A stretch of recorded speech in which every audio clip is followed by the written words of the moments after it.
The autumn of 1892 brought early frosts to the banks of the Missouri River. Thomas Blackwood pulled his worn coat tighter as he followed the river's edge, scanning for driftwood to fuel his evening fire. At 38, his face was weathered by years spent beneath open skies, his dark hair streaked with silver that belied his age.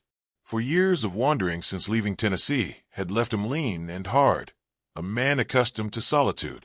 3 miles outside of Independence, Missouri, Thomas had established a modest camp in a sheltered grove. The nearby town offered occasional odd jobs, enough to purchase supplies before he moved on, as he always did. Winter's approach meant he'd soon head further south, continuing the restless journey that had defined his existence since the war. The mist rose from the river as dusk approached, curling around bare tree trunks and rendering the landscape ghostly. Thomas paused, squinting through the haze at something unusual caught in a tangle of branches near the shore. A basket, bobbing gently against the current. "Damn fool thing to leave on a river," he muttered, wading ankle-deep into the frigid water. Probably empty, he thought, but still worth salvaging. Baskets were useful. As his fingers closed around the sodden wicker, a sound froze him in place, faint but unmistakable. A whimper. "Good Lord," Thomas whispered, yanking the basket to shore with sudden urgency. Inside, wrapped in damp blankets that had somehow kept out the worst of the river's chill, lay an infant no more than a few months old. Thomas stared in disbelief. The child's skin was pale as milk, with wisps of black hair plastered to a tiny head. But it was the eyes that struck him, gray as wood smoke, regarding him with an unnerving steadiness that seemed impossible for one so young. "Who would?"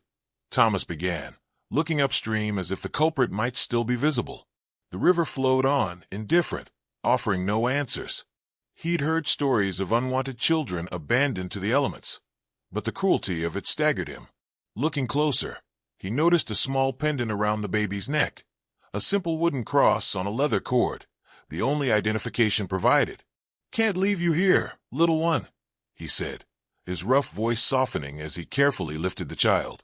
The baby didn't cry, just watched him with those strange, smoke-colored eyes. Back at his camp, Thomas worked quickly.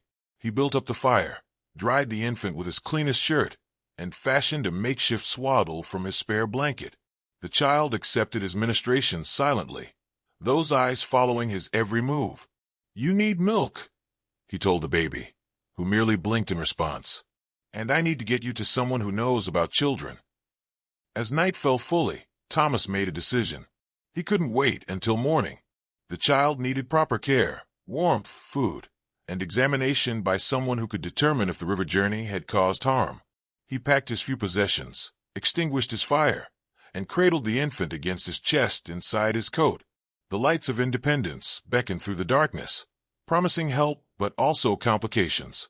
Thomas had spent years avoiding entanglements with townsfolk and their questions.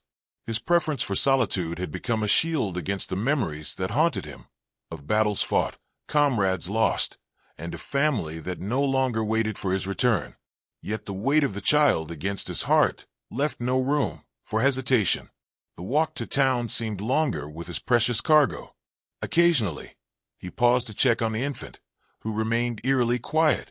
Only the tiny puffs of breath visible in the cold air reassured Thomas that the child lived. "Most babies would be howling by now," he murmured. "What makes you different, I wonder?" Independence's main street was quiet when he arrived, but light spilled from the windows of the doctor's residence at the edge of town. Thomas hesitated at the gate, suddenly aware of how he must appear, a ragged drifter carrying a baby in the night. The questions would come. Where did he find the child?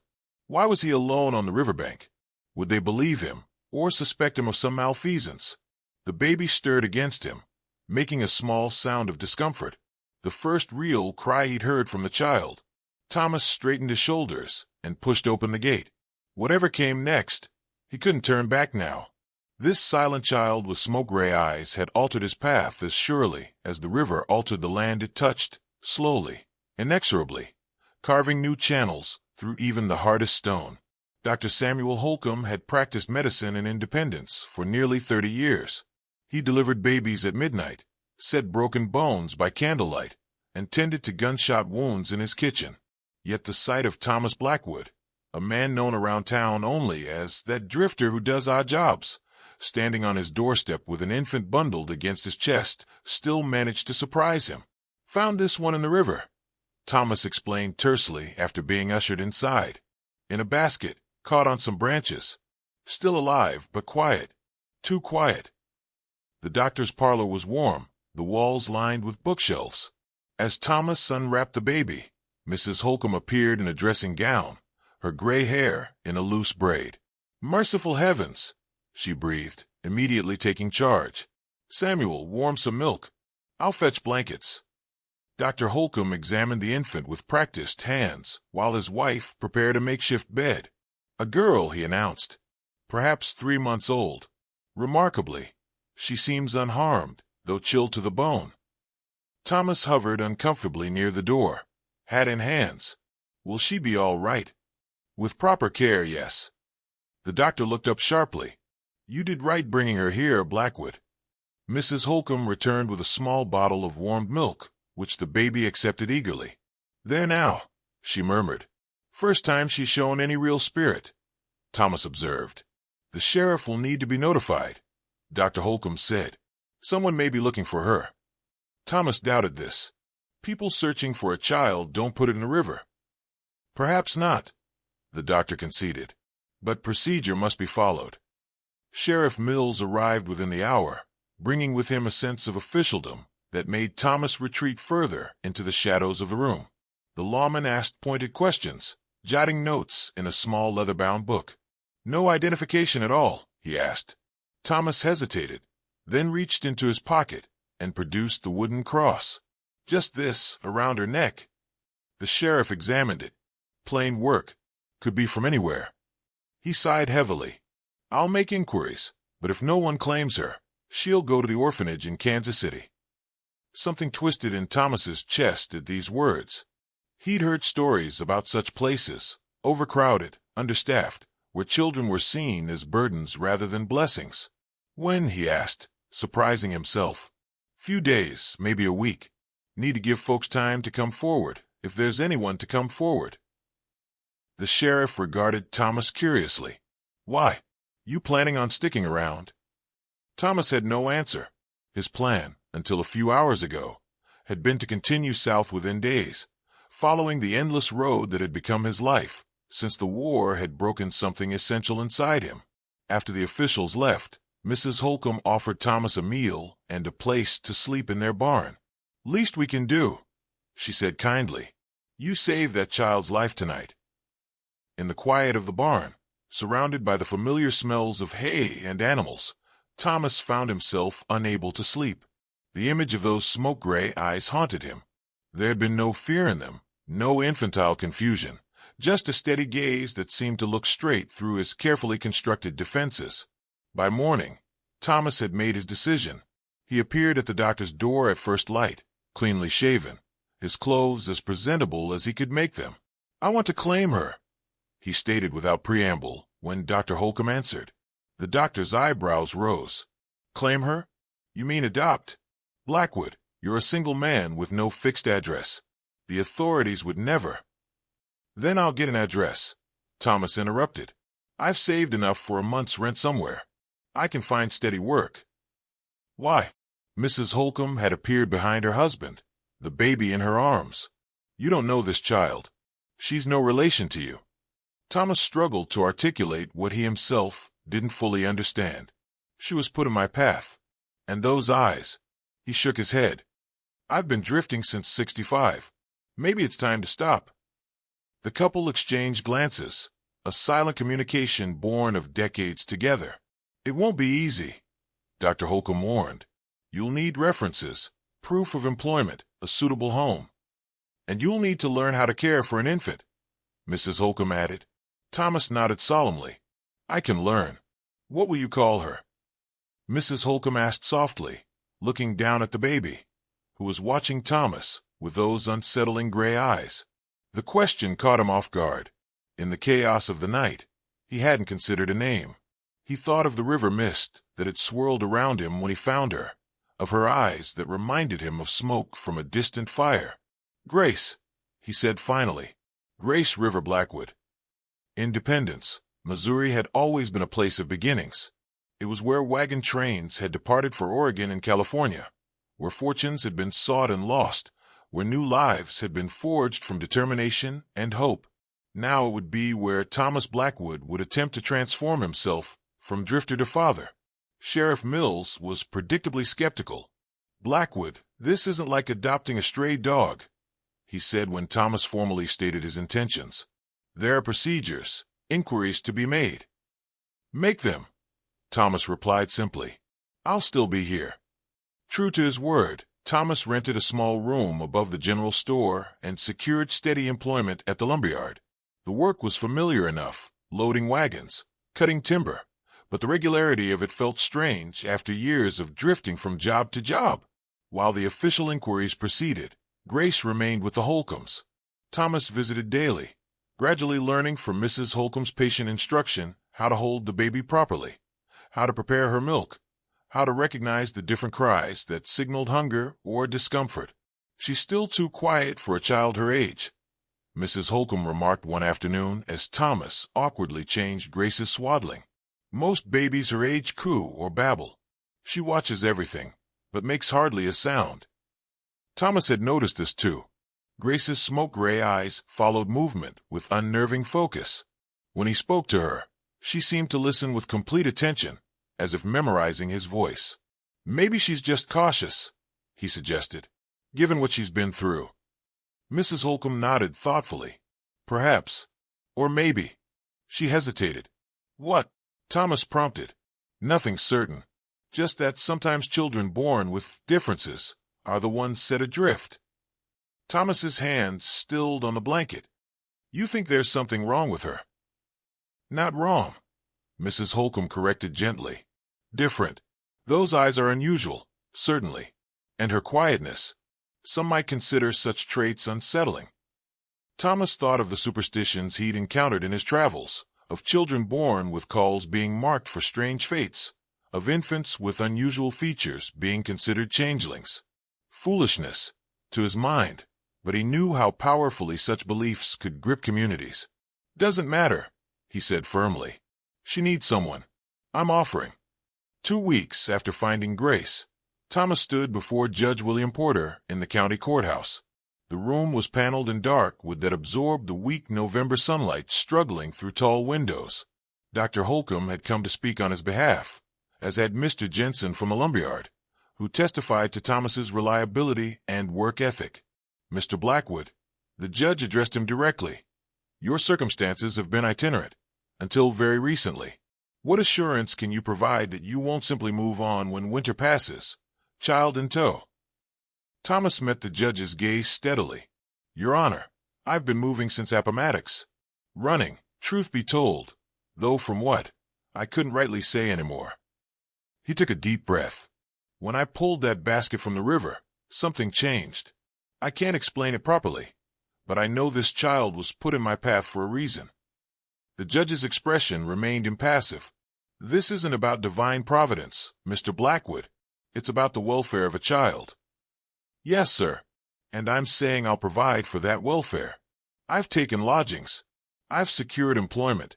I've been learning from Mrs. Holcomb how to care for an infant."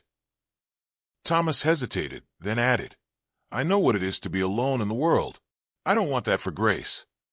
The name caught the judge's attention. "You've named her already?" "Yes, sir. Grace River Blackwood." The judge shuffled the papers before him, frowning slightly. "There are still inquiries being made in neighboring counties. If blood relatives come forward—" "Of course," Thomas interrupted. "I understand." After the hearing, Thomas walked with Dr. Holcomb back toward the doctor's home, where Grace waited. Snow had begun to fall, the first of the season, dusting the boardwalks and gathering on the brims of hats. "The judge will grant temporary guardianship," Dr. Holcomb said. "It's the best outcome we could have hoped for at this stage."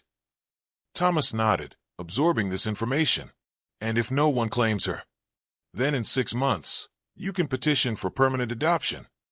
They walked in silence for a moment, their breath forming clouds in the cold air. "You understand what you're undertaking?" the doctor asked finally. "A child changes everything. Your freedom, your priorities, your very life. Thomas glanced at the older man. You have children? 3. All grown now. A smile touched the doctor's lips. Best thing I ever did, raising them. Hardest too. Thomas looked ahead to where smoke rose from chimneys against the gray sky. Somewhere in this town, someone had prepared a room for him and Grace. Mrs. Holcomb had organized a collection of essential items from church members, a crib, blankets, clothes. The generosity had surprised him. I found her, Thomas said simply. That makes her my responsibility. What he didn't say was how those smoke-gray eyes had somehow reached into the empty spaces within him, spaces hollowed out by war and loss and years of purposeless wandering, and awakened something he'd thought long dead. Hope. By spring of 1893, Thomas and Grace had established a rhythm to their days. Their small rooms above the general store had been transformed from a temporary shelter to something resembling a home. Mrs. Jensen, the lumberyard owner's wife, had sewn curtains for the windows. Dr. Holcomb had contributed a rocking chair. Thomas himself had crafted a sturdy table and shelves from lumber scraps. Grace was growing, though she remained small for her age. Her smoke-gray eyes had not changed, still regarding the world with that unsettling steadiness that made some townsfolk cross themselves when Thomas carried her down the street. Her dark hair had grown into soft curls that framed her solemn face. Still not talking? Mrs. Holcomb asked during one of her regular visits. Thomas shook his head. Makes sound sometimes. Laughs too, when I make a fool of myself. He demonstrated by pretending to stumble, which earned a delighted gurgle from Grace. But no words yet. Mrs. Holcomb watched the child thoughtfully. Most start babbling by now. Mama, da-da, that sort of thing. Thomas had noticed this delay, but had been reluctant to acknowledge it. She'll talk when she's ready, he said with more confidence than he felt. That evening, as Thomas sat in the rocking chair reading aloud from a tattered copy of Robinson Crusoe, one of the few books he owned, there was a knock at the door. Sheriff Mills stood in the hallway, his expression grave. Evening, Blackwood. May I come in? Thomas tensed. In the 6 months since finding Grace, he'd come to dread official visits. Each one carried the possibility that someone had come forward to claim her. What is it? He asked, not moving from the doorway. Information's come in. About the child. The sheriff glanced past Thomas to where Grace sat on a blanket, watching them with her unsettling focus. Best discussed privately. Thomas reluctantly stepped aside, allowing the lawman to enter. Grace's eyes followed the visitor with interest. Found a woman in St. Joseph who lost a child around the time you found this one. The sheriff began without preamble. Baby was taken while she was at market. Thomas's heart sank. And she's claiming Grace? No. The sheriff's reply was unexpected. Says the child isn't hers. Her baby had blue eyes, fair hair. He hesitated. There's more. The woman mentioned rumors of another child, born to a woman living outside town. Unwed. Child was said to have been born with unusual features. Unusual how? Thomas asked, though he suspected the answer. Eyes like smoke, according to gossip. Woman disappeared shortly after the birth. Some say she died. Others say she fled. Thomas looked at Grace, who had returned her attention to the wooden blocks he had carved for her. And the father? Unknown. But there's talk it might have been someone of mixed blood. Indian, perhaps. The sheriff lowered his voice. Some in St. Joseph are saying the child is marked. Cursed. Thomas's jaw tightened. Superstitious nonsense. Maybe so. The sheriff looked uncomfortable. But you should know what's being said.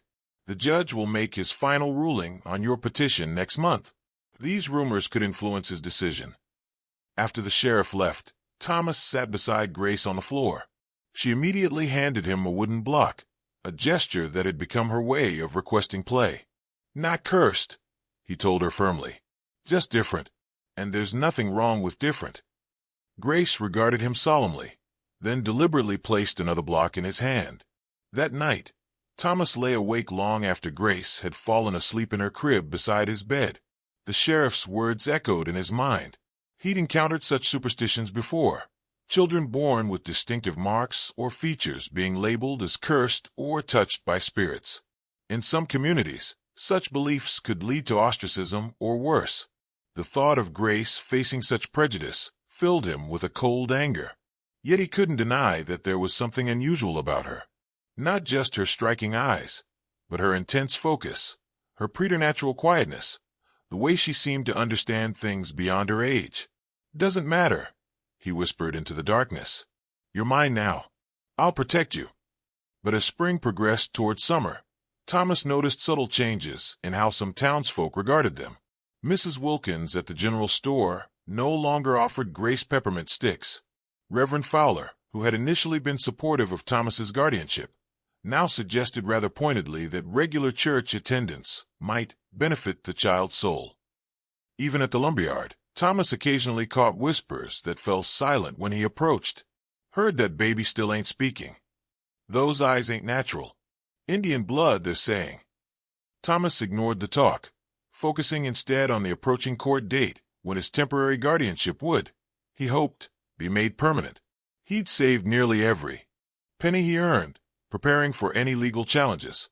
Grace was thriving in his care, growing stronger each day, regardless of her differences. Whatever shadows gathered around them, Thomas was determined they would face them together. On a sweltering July morning, Thomas stood once again before Judge Porter. The courtroom windows were open to catch any stray breeze, though the air remained stubbornly still. Thomas wore his only good shirt, freshly washed and pressed. Grace, now approximately 1 year old by Dr. Holcomb's estimation, sat quietly on Mrs. Holcomb's lap in the first row, wearing a blue dress that the doctor's wife had sewn herself. "Mr. Blackwood," the judge began, "it has been 6 months since you were granted temporary guardianship of the child known as Grace River Blackwood. In that time, despite extensive inquiries, no blood relatives have come forward with legitimate claims." He shuffled through the papers before him. "However, certain concerns have been raised regarding the child's background and condition." Thomas stiffened. "She's healthy, Your Honor. Dr. Holcomb can attest to that." "Indeed, he has provided a statement to that effect." The judge peered at Thomas over his spectacles. "But there are those who suggest the child's differences, her unusual eyes, her delayed speech, might indicate deeper problems." "She understands everything," Thomas countered. "Follows instructions, recognizes objects when named. She's smart, Your Honor. Just quiet." Judge Porter nodded thoughtfully. "Nevertheless, some have suggested the child might be better served in a specialized institution. The Sisters of Mercy in St. Louis maintain a home for children with unique challenges." The suggestion hit Thomas like a physical blow. An institution where Grace would be just another unfortunate case, separated from the only parent she had known, subjected to who knew what treatments or neglect. "No," he said, his voice low but firm. "Grace belongs with me." The judge raised an eyebrow at his tone. "Mr. Blackwood, this court's primary concern is the welfare of the child." "As is mine." Thomas took a deep breath, struggling to maintain his composure. "Your Honor, when I found Grace in that river, she was abandoned. Someone decided she wasn't worth keeping because she was different. I'm asking you not to make the same mistake." A murmur ran through the courtroom. Judge Porter rapped his gavel once for silence. "The court will take a brief recess to consider all factors in this case," he announced. "We will reconvene in 1 hour." As the judge left the bench, Thomas turned to where Mrs. Holcomb sat with Grace. The child immediately reached for him, and he took her in his arms. "Whatever happens," he whispered against her dark curls, "I won't let you go." Dr. Holcomb approached, his expression grave. "Thomas, if the ruling goes against you, there may be other options. We could appeal, or perhaps Sarah and I could petition for guardianship instead." Thomas shook his head. "She's my daughter. Has been since I pulled her from that river." "Pa." The small voice froze all three adults. Grace was looking directly at Thomas, her smoke-gray eyes intent. "What did you say?" Thomas asked, his voice barely audible. "Pa," Grace repeated clearly, patting his cheek with one small hand. "Pa." Mrs. Holcomb let out a sound between a gasp and a laugh. "Well, It seems she's chosen her moment to start talking. When the court reconvened, the room was buzzing with the news of Grace's first word. Judge Porter, informed of this development, regarded the child with new interest as Thomas stood before him, Grace now in his arms. Mr. Blackwood, the judge began, having reviewed all evidence and testimonies, I find no compelling reason to deny your petition for permanent guardianship. He paused, then added more softly, it seems the child has made her own preferences quite clear. Relief washed over Thomas in a wave so powerful he feared his knees might buckle. Thank you, Your Honor. However, the judge continued, raising a cautionary finger, this court will require quarterly reports from Dr. Holcomb regarding the child's development for the next year, and I strongly recommend regular attendance at church and school when she reaches appropriate age. Yes, sir, Thomas agreed readily. Whatever's best for Grace. As they left the courthouse, stepping into the bright July sunshine, Thomas felt a curious lightness. For the first time since the war, his path seemed clear, his purpose defined. The river that had carried Grace to him had finally brought him home as well.